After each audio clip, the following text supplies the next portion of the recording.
Ladies and gentlemen, once again, welcome to the Speakers Inc. We Speak Global Speaker Showcase series. My name is Dwayne. Once again, a huge pleasure to be with you. And today, the distinct pleasure and honor of introducing to you Asanda Maku. She is a TV presenter. She's an actress. She is an event MC. She is a keynote speaker. And she's a mom. She has an incredibly bright future ahead of her. I can guarantee you, during her talk and during the conversation we have after the talk, you're going to find out so much about Asanda and how she can bring her magic to your event. Ladies and gentlemen, please help me to welcome Asanda Maku. Hi, my name is Asanda Maku. I'm a mind, body, and soul positive activist. Solely focusing on self-development, self-love, and self-worth. Now, I don't have a 12-day program or 12-step program on life, but I do have my life lessons. And that have been my thing that has taken me through the journey of this life. I would literally always think of my life experiences as my lessons. I mean, never a failure, but always a lesson. And today specifically, I want to talk about finding love again. Now, I think it'd be amiss if I spoke about finding love without going through the process of getting to that point. As a woman, a single woman that is, I have had quite a lot of challenges and difficulties, obviously being in the public eye and seeing someone in the public eye, that when the breakup happened, it was quite public. And I still had to process all of that. It came to a point where people were more involved in my life now than I had even processed. For instance, when you get through that kind of public humiliation, I would call it, somewhat betrayal, it's tough to process it as a person, but it's even worse when the rest of the country, let's not say the world, is aware of it.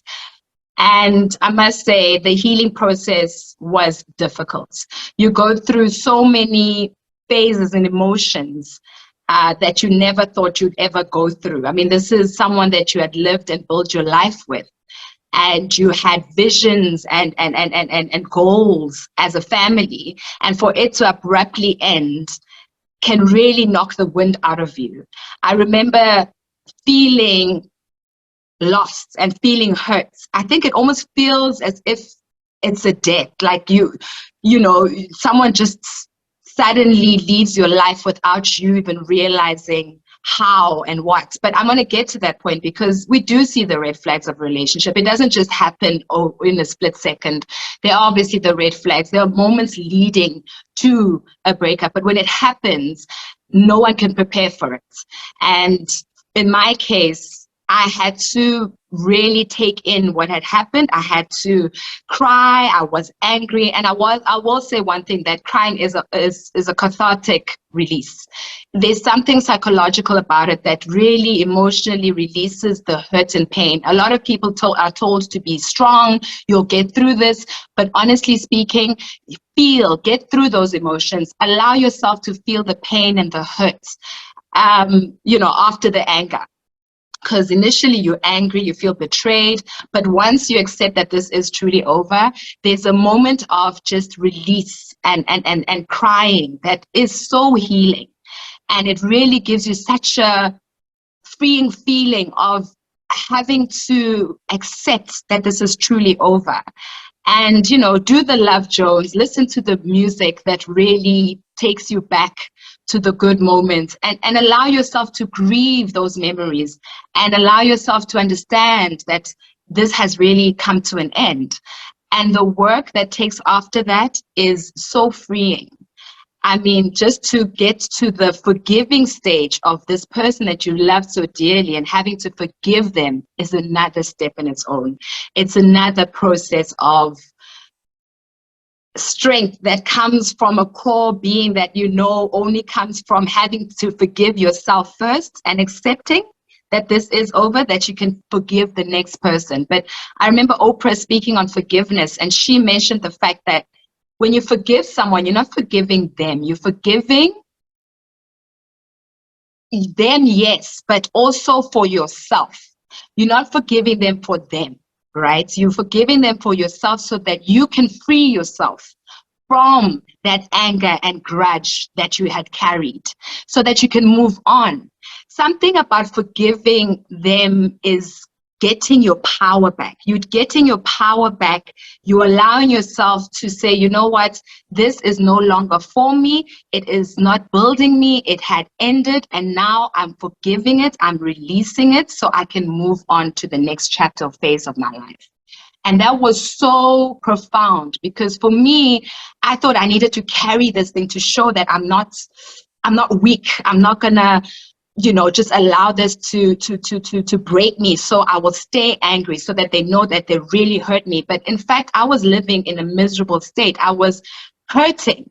And I knew that I wasn't ready to forgive unless I forgive myself. And by the time I forgave them, I felt free. And for them, that person to also come back and ask for forgiveness. I mean, not a lot of people get that, right? And it's important for you to go through the work, not waiting for that person to ask for forgiveness or an apology. But when it does happen, it does validate and create the sense of freedom and calm and peace that we all yearn for. I think for me, it was important to know that certain things do happen for a reason,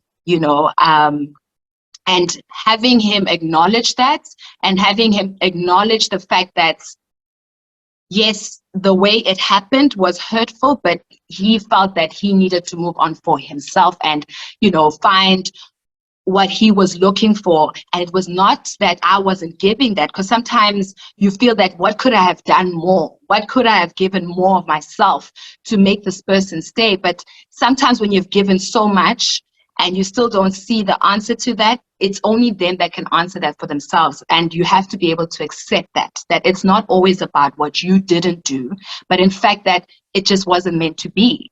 And now we are at a point, because I want to talk about everything happening for a season, a reason, or a lifetime.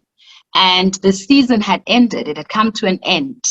And the reason behind that is obviously a personal reason for them and for their growth or their need for something else, but never take that into account that it has to be about me. I mean, obviously we take accountability. No relationship is perfect, but I think when you know you have given what you could have and somewhat wasn't enough for them, then you don't take that internally and internalize it and think that you are not enough and you didn't do enough. I think sometimes when it is the end, it is exactly that. The season has ended. And the reason behind it is just, I had to meet them so I can have my daughter. I had to meet them so I can grow in my 20s, because it was a long-term relationship. And now I was in my 30s, and maybe I'd become a different person to the person they had met, because at the end of the day, you grow within a relationship. And some people prefer to stay the same. And for you to acknowledge that, actually, because I'm in a different chapter of my life, this person cannot come with me on this next journey. And that's when you know that it ended for a reason. And I had to accept that and see that as a growing step and acknowledge it as a new phase of my life. And we are good now. We're in a good space. We're co-parenting. And that's only our focus, is our child. The fact that they know that they've got two parents that love them dearly, that are trying to be better versions of themselves by providing and being there and being just respectful of each other, regardless of what happened in the past. And that was very freeing. And having to move on from that really gave me a reason to believe in love again, to understand that nothing happens to us but for us. That at the end of the day, I had so many lessons in that relationship that I learned, that I now know what not to do in my next relationship. So the lessons of knowing when to never put myself last, to have time for me, because you really can't give from an empty cup. You can't keep pouring into something without it giving back. So it needs to be reciprocated. You need to feel the love back. I now know what it means to communicate when you feel not seen or not heard. I now know how to be respectful towards the next person's feeling without making it about me. I have learned to be able to move on from certain things that probably would have bothered me in my 20s that don't bother me now, because I've just now know what matters most. I've matured to really focus on the small things as opposed to the big things in a relationship, and not even sweat the small things. And by small things, I mean the little gestures. I think when you go through adversity in a relationship and you're used to a certain lifestyle, and when that ends, we've learned that through COVID, it really tests the relationship. So I know that what matters most is the love. We lose the love easily and base it on materialistic things instead of focusing on the love aspect and what really brought you together when you didn't have much. So those lessons have come to play in a way that I do not regret anything that has happened, because I wouldn't be this person that I am today. I would have not learned the lessons that I have learned through this experience. That by me saying I'm ready for love again only means that I've done the work. I've put in the work. I've taken time to heal. I have taken time to reflect. I have taken time to know who I am again, because sometimes you do lose yourself in a relationship. You lose your essence. You lose your drive because you're obviously incorporating someone else. And we're not meant to be alone. I'm not saying I'm better off by myself. I'm actually saying that now being in a partner that is going to be better for me in the future will be someone that I know will support me fully and love me fully for who I am, not changing anything unless I want to change it. Because I think sometimes the mistake is when we meet someone, we think they can change us or they're better in our lives so that they can, yes, they can influence your life. They can have a better influence and really motivate you, and they should be there to guide you through your life because that's your partner. But I think at the end of the day, you change you for you, you know, so that you don't become resentful of that person when you do change, because you know, okay, what happens now that I've changed for you? You need to do it for yourself. So moving forward and moving on, I have a greater respect for love in general. You know, and I mean that unconditional love, that whether the cameras are on, whether there's no social media, you know this is your person, and you know that you can let go and be vulnerable around them and not be seen as a weakness. And the fact that the real greater part of knowing that this is who I'm meant to be with, that's the lifetime I'm in search for.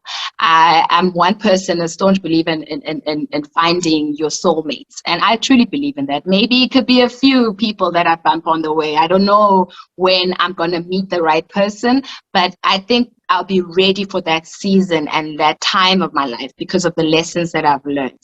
And look, there's no formula to love. There's no perfect story. I just think it's working with who you are and attracting what you are. Like, that's what I'm looking forward to attract the same type of person that is goal oriented, but also has that respect and love for self. And, you know, yes, to the point where regardless of what happens in adversity and struggles and problems we face, we know we're a team at the end of the day. So I think for me, allowing myself to love again is because of the work that I put in to heal, to release. Because I know people say hurt people. It's true.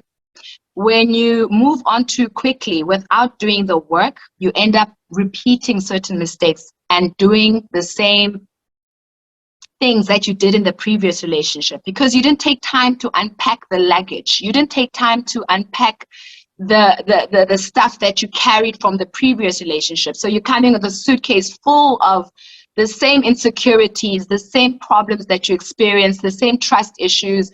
So that's why you think, why am I attracting the same guy? Because you haven't given yourself time to really heal from the previous relationship and learn the lessons. Because at the end of the day, that's why we're here, to learn from our life experiences.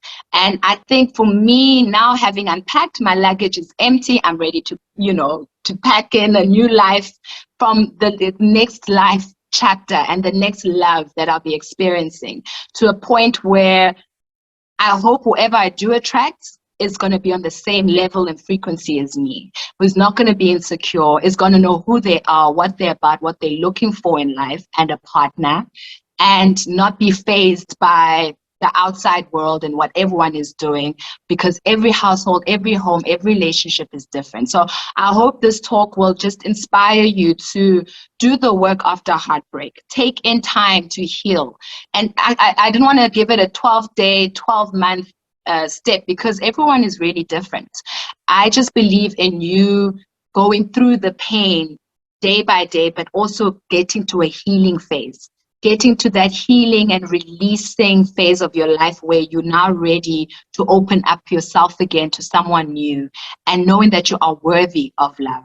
You are worthy to be treated as the queen that you believe that you are. You are worthy to believe that this is who you are and you are enough. That no matter what, no one is perfect, but at the end of the day, it's what you put in every day to better yourself and be the best version of yourself. Asanda, thank you very much for being with us today. Thank you so much for your time, for your energy, for your input. I know it was a shorter talk than usual, and I really do appreciate your time, but I also appreciate the fact that you have a little bit of history in this business. I remember you from a couple of years back. I won't say how far back, but I will say it's from TV. I remember the program well myself. I remember your face. You haven't changed a bit. And I'm going to ask you this. Do you find that it's something that you are still immensely proud of and you make it part of who you are going forward, and you are still, or are you trying to put that behind you and trying to be this new Asanda, a different Asanda, a more adult Asanda? Which one is it? Thank you, by the way, for having me, Dwayne. The thing is, when you have a part of your life that made you, I mean, that's where I started off in terms of being a presenter, being on TV. So it will always be a part of me. I have obviously evolved. I've moved on. I've grown since then. I'm a whole mother now. So I never try and replay the past or go back to that person. In fact, when people meet me, they still see me as me, just grown, because I was a presenter, so I had to represent myself. I was just organically, authentically me. So they still surprised how I'm still that person, but I've just grown. I'm clearly into different things than I was then. I mean, that show was a tween show, a kiddies show, I have moved on. I'm not that Asanda anymore, but she will always be a part of me. You said something very interesting. You said you've always been the authentic Asanda and you've always just tried to be yourself. Here's the thing though. How did you know then, at that age, that you needed just to be authentic, even then? Because I think it's such a vital thing that we need to be in this business. And clearly you are still that authentic human being. But how did you know? Because one thing you can do as a youngster in the business, you can fall into a trap of trying to be something that you think you need to be rather than the authentic you. Who told you that you needed to do that? Or did you just know that authenticity was going to be the key? Can I answer that in a second? My daughter's making a noise upstairs. Sorry. Oh, I love it. But I can't hear it. I can't hear it. So that's great though. Oh, no, is it? Not really. No. Okay. But let me just say, because she's banging louder and louder, just for her to know. Oh, shame. That's cool. That's cool. Oh, I do love this. This is part of the online network that is just the most. No, it's awesome. Please don't be sorry. I love this. Please keep it down. I'm recording. You see, we're talking about authenticity and being authentic and being real and being in the moment. Exactly, and living in a virtual world. Couldn't be more. I love it. I love it. Listen, I've got the same thing. I've got a bunch of neighbors who are really noisy, and I'm so afraid to go and tell them to be quiet, because it's not their problem that I'm recording. It really isn't. Yeah, it's not their problem. They couldn't care less, exactly. So, but that's exactly it. Just always being me in the moments. And I think the way I've grown, or actually before then, like you said, I was so young. How did I understand to just be me?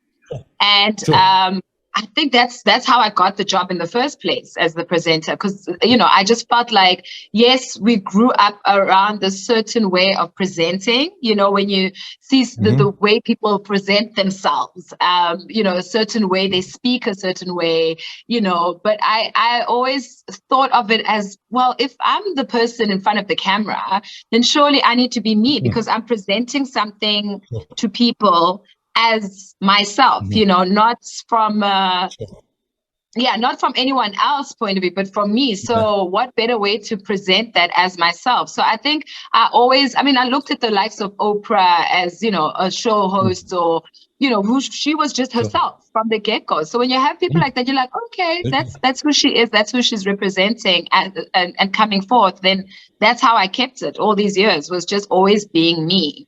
And not putting on a front, because you can't pretend forever. You can't be something that you're not. And, that gets tiring, and people see right through it, actually. Well, there are two things. First of all, it reminds me of a saying that I heard when I was very young, and it stuck with me. It took me a long time to put it into practice. But be yourself, because everybody else is taken. That's the first thing I learned years ago. And the second thing was that if you're not authentic, and this is always the part that I found the most difficult, particularly when I first started getting into emceeing, and I bet you felt the same way. If you were something other than who you really were, and you were booked again the next year to do the same gig, the problem is, who was I last year? You need to remember who you were if you aren't always authentic. So it's such a great lesson to learn. But here's the other thing. Besides being authentic, what is the most important lesson do you think you learned out of that time when you were, all those years ago, when you were young and you were impressionable? What's the biggest lesson you were taught? The biggest lesson I was taught, that time or now or since then? Do you mean that time? I think then. Something then that you kind of brought with you to today. It was definitely not being afraid to express myself and express my feelings, whatever I feel, and be true to me. I think there was a time where I remember clearly when there was something happening in the country. I think it was xenophobic attacks, and it was quite a heavy topic for tweens to discuss. But I remember being so clear about how it's hurting children to see people fight amongst each other. Aren't we all Africans? I'm also, I've got all kinds of roots in me and cultures, and I'm mixed with so many different parts of Africa in me. So why are we attacking each other, when we're all people? So I just remember it being a thing where really being true to how you feel in the moment and whatever is happening in the world, not being scared to use that platform to express what's going on and actually, voice your feelings. And I think a lot of people kind of separate the two when it's like, okay, that's work and this is, entertainment. But sometimes because you've given such a platform, you have to use that platform responsibly to actually voice problems that the world is facing, and not shy away or sweep that under the carpet just because you're there purely for the entertainment factor. But when the world is going through something, I think I've learned that also from now with using my platform is what is going on around me before I even move on and pretend like there's nothing going on or I'm living in this world, where everything is hunky-dory when I know it isn't. So I think what I learned then was always like, oh, you know what, guys, we need to express this because this is trending right now. People are talking about it. Let's address it. Then, just pretend like nothing is happening in our country. So that's what I learned back then, to just always be current, discuss current issues. And I remember my fearlessness at that age of just, saying once something was wrong, it's wrong. And how do we address it? Which is exactly why you are where you are now, because I think fearlessness is one of the most important things in the business, particularly doing what you do, being in front of people, helping people get to where they need to be and where you think they could be and what their potential is. You need fearlessness is one of those things. It's so important. If I ask Asanda, what gets you up in the morning? What really inspires you to get up in the morning, get going and do what you do? Give your 100%. What inspires you? I think it's got something to do with your motherhood. There's a certain element of you in that. I can see it immediately. But what really inspires you? What gets you going? like you said, I mean, other than the fact that she wakes me up, I have to take her to school every morning. So I'm sort of forced to get up in the morning. But Sure. that's also part of it, knowing that I'm taking care of someone who is dependent on my well-being and my sanity, Right. and and really pushing the day, and because my day and my feelings affect her day, so Yeah. it always motivates me to just start off and wake up on the right side of the bed, basically. So she Fantastic. motivates me. I don't know, I've got no control of the day or how the day is going to go, but I know I can control my feelings on it and how I'm going to handle whatever's thrown at me. So that's how I handle it. And I take it each day at a time. I think I used to be this pedantic person where it's like, oh my gosh, I need to plan ahead. I need to plan for the week. And Mm. the COVID, all of that taught us that we're not always in control. So you really need to just Sure. handle the situation at hand, and in that moment, then try and be a step ahead, because there's Sure. always curveballs being thrown at you. I mean, even now, before we started, my daughter had to remind me that she had an oral for tomorrow. I'm like, are you kidding me? Oh We're going dear. to lose lighting, and it's something she has to record. So it's like, okay, quickly, Oh let's record no. that. And I've got a meeting, I've got another session Yeah. later. So it's juggling those curveballs that are thrown at you. And I think the moment you overwhelm yourself too much with things that you can't control or can't handle, that's when you Sure. really feel like, oh, what a bad day, because you were jumping way ahead as opposed to just taking it each task at a time. It's that wonderful thing we do as human beings. We try and solve things that aren't even problems yet. It's one of Exactly. those, and it's, you become one of those people, and you're not one of them, neither am I, but those people who have got a problem for every solution.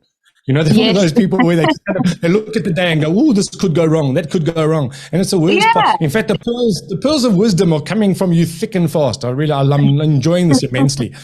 It's all If you look at experience. yourself, Experience. Yeah. oh, it is. That's exactly what it Yeah. is, though. You're so right. It is that experiential thing, and it comes through, definitely. Mhm. Something that always intrigues me with somebody like yourself. You're young, you've done so much, but there's still so much for you to do. Where do you see yourself in 5 years?